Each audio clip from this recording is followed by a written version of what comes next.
Hi friends, வணக்கம். நான் உங்கள் ஜிக்கி பேசுகிறேன். நான் இந்த வாரம் வெள்ளிக்கிழமை, அதாவது போன வெள்ளிக்கிழமை நான் பல்லாவரம் சந்தைக்கு போயிருந்தேன். அப்போ மணி என்னென்னா ஒரு 5:30 இருக்கும். அந்த டைம் போயிருந்தோம். நாங்கள் எப்போவுமே அந்த டைமுக்கு போனதில்லை. அன்றைக்கி போயிருந்தோம். ஃபஸ்ட் டைமே தான் ஈவினிங்கில் நாங்கள் சந்தைக்கு போகிறது, பல்லாவரம் சந்தைக்கு. அங்கே பாருங்கள், இல்லாத ஒரு பொருளே கிடையாது. உயிரினங்கள்லேருந்து பொருட்கள்லேருந்து அத்தனையும் அங்கே விற்கிது. என்ன விலைகள்லாம் ரொம்ப சீப்பாக டெட் சீப்பாக இருக்குமான்னா அப்படிலாம் இல்லை. ஆனால் ஏதோ குறைச்சலாக இருக்கும், மற்ற இடங்களை விட கொஞ்சம் குறைச்சலாக இருக்கும்.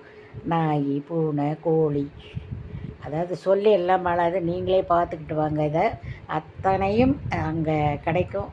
எது வேணும்னாலும் நீங்கள் வந்து பல்லாவரம் சந்தைக்கு வெள்ளிக்கிழமை போனீங்கன்னா, முன்னாடியெல்லாம் 6 மணி வரைக்கும் வச்சுருப்பாங்க.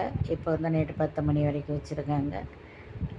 ஆக்சுவலி வந்து இது வந்து அங்கே இருக்கிற மிலிட்ரிக்காரவங்களுக்காக வச்சுருந்த சந்தை தான், இது ஆரம்பித்த சந்தை.